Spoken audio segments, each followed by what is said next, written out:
Assalamualaikum warahmatullahi wabarakatuh. Akam jirtan obboleeyyanki ya alhamdulillah galanni rabbi hagawti hayyeega harra gaafin keessan baay'inaan waa'ee miseejiiti. Miseejii moojudii jecha yeroo namni sinii bilbilee sin dhabee jawwaalli keessan hidhaa tahee rakkina garaagaraatiin rakkina shabakaas tahee rakkina chaarjiitis tahee jawwaalli keessan hidhaa tahee namni sinii bilbilee nama sinii bilbile saniin jawwaalli nama kanaa hidhaa jeeni yeroo sin deemtanii jawwaala keessan banattanii shabakaarratti baatan namni sinii bilbilee sin dhabe sun akka miseejiin sinii bahu namni kun sii bilbilee si dhabee jira jecha miseejiin akka siif bahu har'a siniif qabadee dhufeen jira. Gaafin keessan deebiin isaadha guutumaa guututti sinii dhufee jira.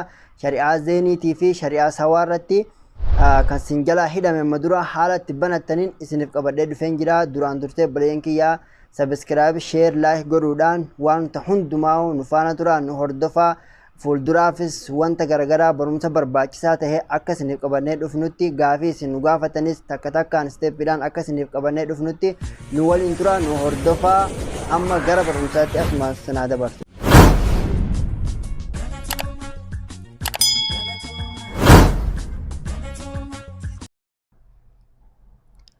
Hayyeega obboleeyyan kiyyaa qalbiidhaan nafaana tura sheer sabiskiraayib godha. Amma duraan dursee kasawaata sin agarsiisaa sawaa moojudii yeroo nama sinii bilbilee isin dhabe jawwaal keessan tokko hidhaa jee namni sinii bilbilee isin dhabe haala itti banachuu dandeessan. Kan amma dura of harkaa cuftan ofirraa cuftan haala moojudiin isinii bahuu danda'u. Yeroo namni sinii bilbilee isin dhabe namni kun sii bilbilee jira jecha haala itti sii bahuu danda'u. Amma duraan dursee gama foonii keenyaatti haaseennuti kasawaatiin sin agarsiisa. Kazeenii jee kasawaa jee sin agarsiisa. Duraan dursee amma sawaa sin agarsiisa.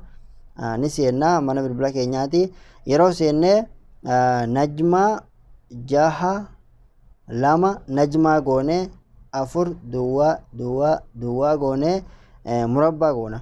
Yeroo murabbaa goone haala kanaan yeroo nu barraa'ee asitti okkeetti goona.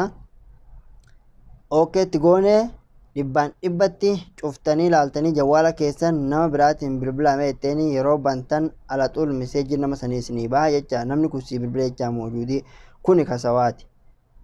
Amma gara zeeniitti haa dabarruuti.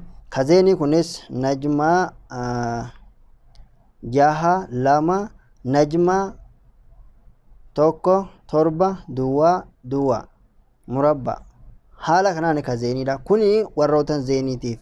Kuni warra zeeniitii fi akkuma argaa koodiin kuni kazeeniiti.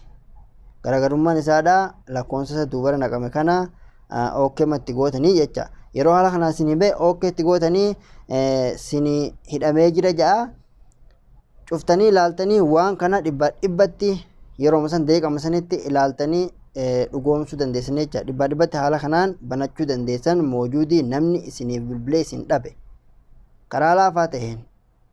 Akkas moojudii isiniif bahu haala kanaan hiikkachuu dandeessanii jecha. Obboleeyyan kiyyaa fuulduraaf akka barumsa babbareedaa waan isin barbaadan gaafii keessanis deebii gaggaarii akkaan isiniif qabadee dhufutti sheer godhuu hin dagatinaa kallattii hundaanuu galatooma.